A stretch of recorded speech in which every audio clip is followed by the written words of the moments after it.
যে মানুষটারে তো অপছন্দ করস, ঘৃণা করস, তার সাথে কথা করলি, খবর পাঠাইছস, এখনো কি শাস্তি দেওয়ারও বাকি আছে? এইভাবে কইস না মাসুদ। সেদিনের পর থেকে তোর জন্য খুব মায়া হইতেছিল। যাক, সারা জীবন যে মানুষটা আমার শত্রু মনে করছে, এখন আমার জন্য তার মায়া লাগতেছে, শুনতে ভালো লাগতেছে। তুই কি সত্যি সত্যি বিদেশ চলে যাবি?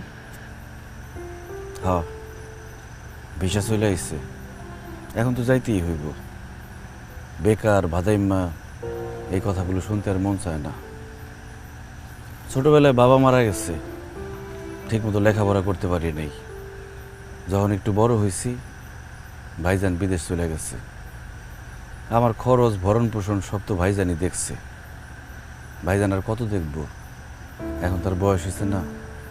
শুনছি ভাইজান একবারে দেশে চলে আইব এবার, তাই সংসারের হাল ধরনের লিগে আমারই বিদেশ যাইতে হইব। কিন্তু তুই বিদেশ চলে গেলে আমি কি করুম? তোরে না দেখলে তো আমি দম আটকায় মরে যাবো। কি কস? আমারে না দেখলে তুই দম আটকে মরে যাবি কেন? কারণ আমি তোরে ভালোবাসি, তোরে আমি পছন্দ করি। আমি তোর ঘরের বউ হয়ে থাকতে চাই, তুই বুঝোস না? কি কস মন্ডি? এই কথাটি তুই আগে কস নাই কেন? লজ্জায় কইতে পারি নাই, শরমে কইতে পারি নাই। তাছাড়া তুই কি কর মতো কোনো পরিবেশ রাখছিলি ক? আসলেই আমি চোখ থাকতে অন্ধরে, তোর চোখের ভাষা আমি পড়তে পারি নাই। আমিও তোরে অনেক ভালোবাসি, খুব ইচ্ছা ছিল তোরে বিয়া কইরা বউ বানায় ঘরে তুলুম, সংসার করুম। কিছুই হইল না। কেন হইব না? তুই ভাইজানের কাছে আমগো বিয়ের প্রস্তাব পাঠা, আমি ভাইজানরে কমু আমি এই বিয়াতে রাজি। এখন আর সময় নাই, পরশুদিন আমার ফ্লাইট। একদিনের জন্য বিয়া কইরা তোরে বাড়িতে রাইখা গিয়ে কষ্ট আর বাড়াইতে চাই না। কিন্তু তুই বিদেশ চলে গেলে আমি কি করুম? কেমনে বাঁচুম? যদি পারস আমার লিগে অপেক্ষা করিস, না পারলে ভালো একটা ছেলে দেখে বিয়া করে ফেলাইস। আসি রে, ভালো থাকিস, নিজের যত্ন নিস। মাসুদ,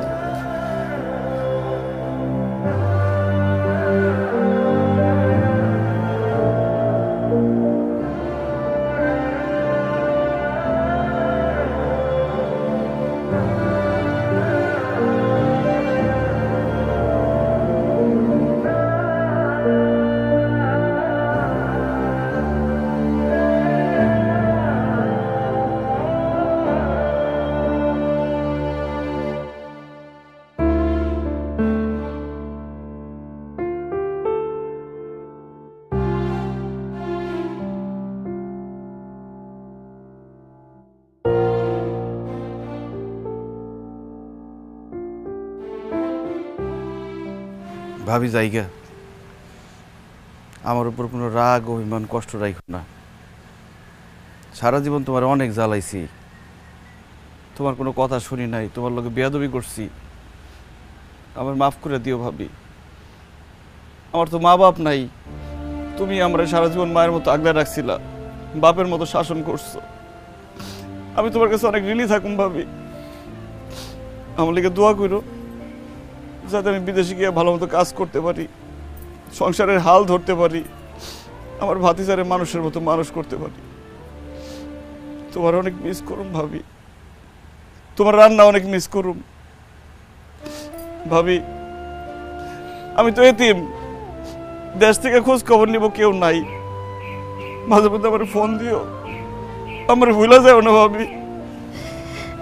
আরে ভাই রে মাসুদ, ও ভাই, ভাই তুই আমার কাছে দেবর আসিলি না, তুই তো আসিলি আমার কাছে সন্তান। আমি দেখছি আমার সন্তান তুই, সন্তানের মতো কত সময় কত কিছু শাসন করছি, তোর মনে কত কষ্ট দিছি ভাই, মাফ করে দিস। এই যে তুই চলে যাইতেছস, মনে হইতেছে কি আমার বুক থেকে কেউ কলজাটা সিরা নিয়ে যাইতেছে ঘরে ভাই। ভাই আমার দোয়া সব সময় তোর লগে আছে, সব সময় তোর লগে আছে, চিন্তা করিস না ভাই। কান্নাকাটি করেন না, মাসুদ কষ্ট হয়, শান্ত। মুন্নি মাঝে মধ্যে আমাকে বাড়িতে এসে ভাবিরে দেখে যাইস। ভাবির রনি কই? রনির দেখতেছি না যে। রনির কাকা যাইব গো, রনি তোর সামনে আইতে পারবো রে ভাই। রনি কালকে থেকে খাওয়া দাওয়া বন্ধ করে দিছে, আসে মনে ঘরের ভিতরে বয়ে রয়েছে, আইতে চায় না সামনে।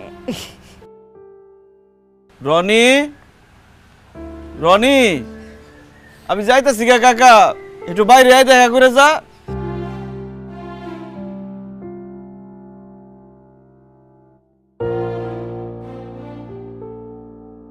ভালো থাকিস রে কাকা, ভালো মতো লেখাপড়া করিস। আমি তো লেখাপড়া করে বড় অফিসার হইতে পারলাম না, তুই ভালো মতো লেখাপড়া করে বড় অফিসার হয়ে গ্রামের সবাইকে দেখাই দিবি। তোর যখন যা লাগবো আমারে কবি, আমি তোর লিগে পাঠাই দিব। তুই আমার কলিজারে কাকা, আমি যাইতেছি, মনে হইতেছে আমার কলিজারে আমি তুই যাইতেছি গা। মায়ের কথা শুনবি, ভালো থাকিস, যাই। কাকা তুমি চলে গেলে আমি কারে নিয়ে থাকো? আমি কার লগে ঘুমামো? কি আমারে ঘুম পাড়াই দিব গল্প শোনায়? মায়ে যখন আমারে মারবো তখন আটকাইবো কেনা? আমি কার লগে ঘুরতে যাবো মা? আমি কলেজ থেকে আসানোর সময় আমার সাইকেল নিয়ে আগায় নিব কেনা? কাকা আমার আদর করে খাওয়াই দিব কেনা কও? তুমি যাও না কাকা, তুমি বিদেশ যাও না, তুমি আমগুলো লাগেই থাকো, আমি তোমার যাইতে দিব না। আমি তোমার বিদেশ যাইতে দেবো না কাকা, তুমি যাও না। ও বাজার উঠ, তোর কাকা তাহলে যাইতে পারবো না। আয় পড়বো, কয়েক মাস পরে আয় পড়বি না রে ভাই। আইবো কার তোর কাকা, আইবো। উঠ, পাগলামি করিস না রনি, আমি তারে তোর আয় পড়ুক তোর কাছে, আমার মায়ের মতো ভাবির কাছে। ভালো থাকিস।